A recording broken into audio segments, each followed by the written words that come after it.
Mallard duck, check. Good decoys, good wind. Well, bam, bam, bam, check. I ain't even sure what in the hell that is. But he's too damn cute and he ain't really bothering nobody, so. Summer Kama is an amazing arts AoE looping Avenger that happens to be my most used servant in JP. Normally I would immediately recommend rolling for her, but her situation is a little more complicated than most servants that release on NA. We will save that for later though. First we will run down her kit, starting with her stats, skills, and NP. Kama is checking in with the second highest attack stat in the whole game, right behind Jalter. However, she has the second lowest health of all 5 stars, right behind Jalter and my girl Nobunaga. Kama's first skill is Makara Floating. It gives her a 30% arts up for 3 turns, and gives her a 2-attack, 3-turn evade. This is your basic arts up buff that you want to see on all your arts loopers. But the evade is also really nice for non-farming content, which is a pattern we will see in her kit. Her second skill is Hollow Demon, which increases her NP damage by 20% for 3 turns, and has a 100% chance to charm all enemies for 1 turn. We'll get back to this skill when we talk about the NP, as it'll tie in to that. Kama's final skill is Mara in Midsummer Sea, which is a 50% battery that also grants her a unique on-attack buff. This buff gives a special debuff to enemies hit by Kama's normal attacks.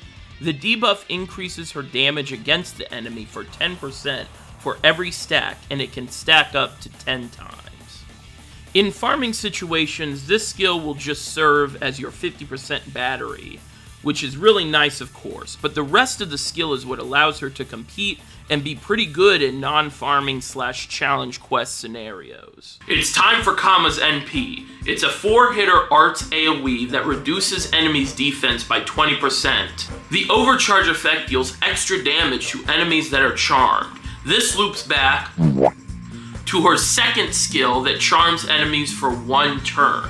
This means you have to decide if you want 20% NP damage for 3 turns, or you want to save the charm extra damage for her NP till the last wave, or maybe even the second wave.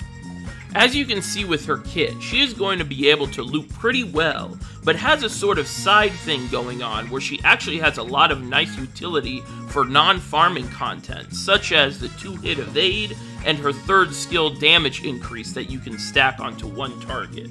She also has 7 passives, with her 3.8% NP charge per turn and her immunity to charm being the most impactful.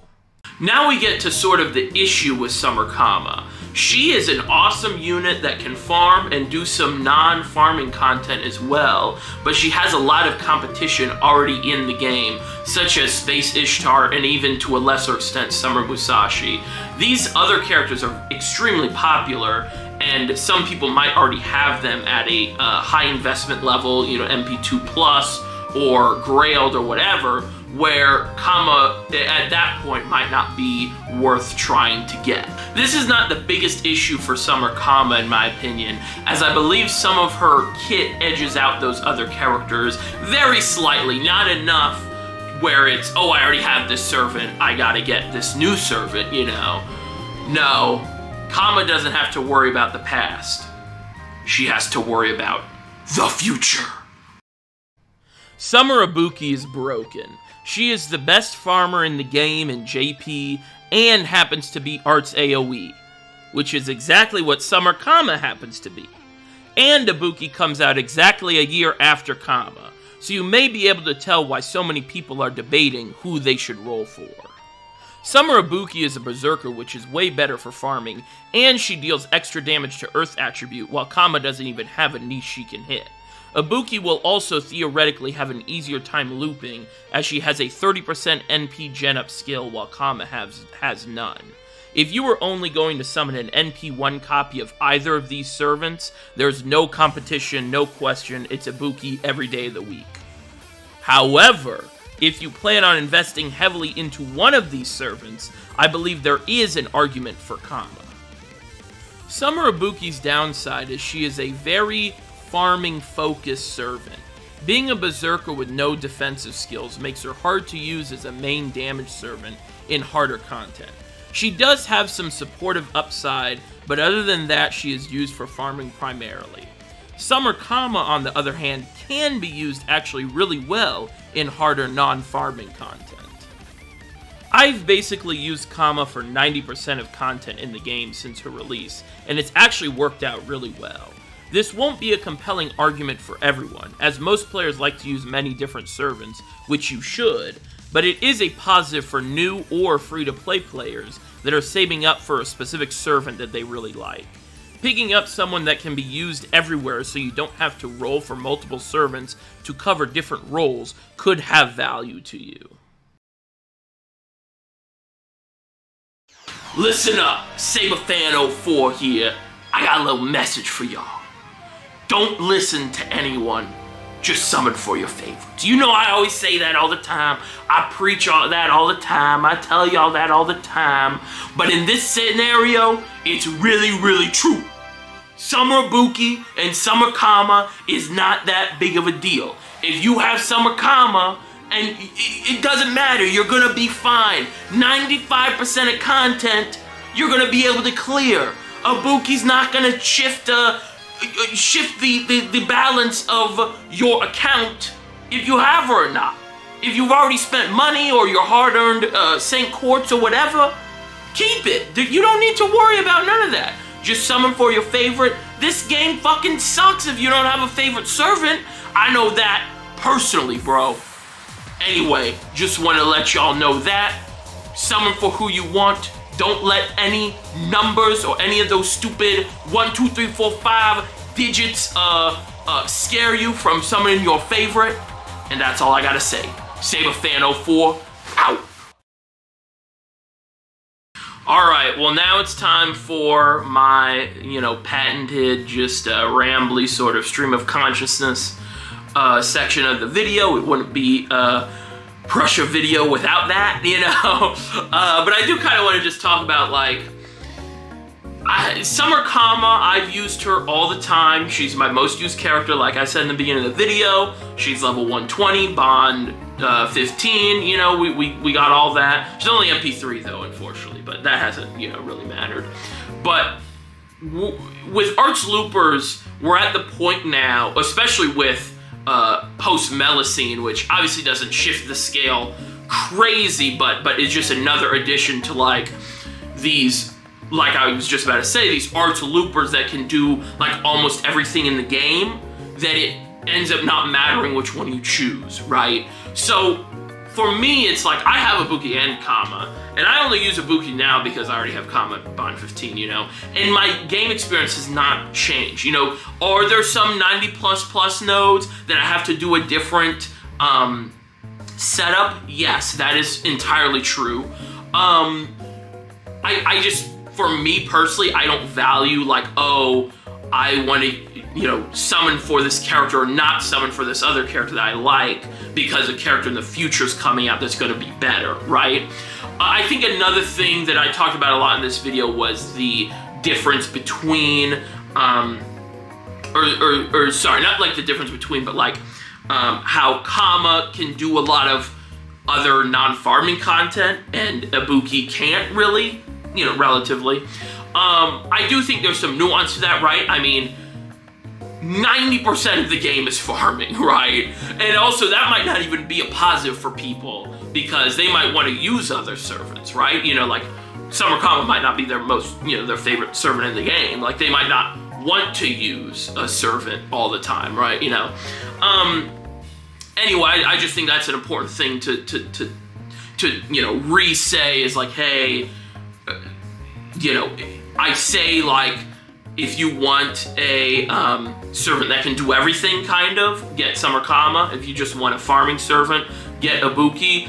But the percentage of everything else and farming is 90% of the game, 10% is everything else, And even then, like, Summer Ibuki can still do stuff, So this video is definitely, I don't know how this video is gonna come off, but like,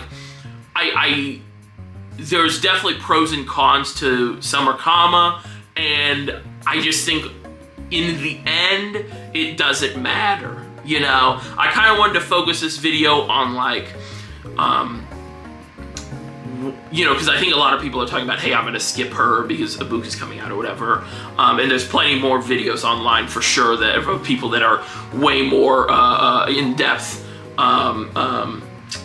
know, and analytics analysis, you know, than me to like talk about her looping numbers and her yada yada this, and you know, and that's important, and you definitely can go check out those videos. But I really wanted this video to be more of a like, hey, this is what she does. This is why, if you've heard about people not wanting to roll for her, this is why.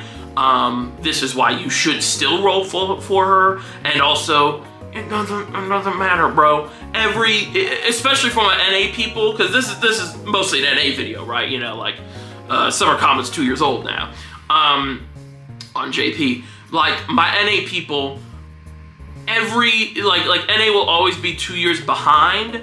So there's always going to be servants that come out that are better. We're at the stage of the game where power creep is just inevitable, and you know, that isn't to say Melusine power creeped Ibuki at all, but this might be a hot take. In my opinion, I think Melusine did really power creep Kama, but I'm not tripping. You know, we're good. Like it's not a big deal. You know, it's just minute little, you know, things or whatever. And if you you know, watched my Musashi video, I think that's a different story, right? Because Musashi is like, was the lowest of the low in this, you know, in this grouping. They started to make this team, this arts looping, you know, juggernaut they started to make of her, then Space, yada yada. We don't need to rehash the whole Musashi video, but I do think that this is a different scenario than that, because all of these characters, Summer Ishtar,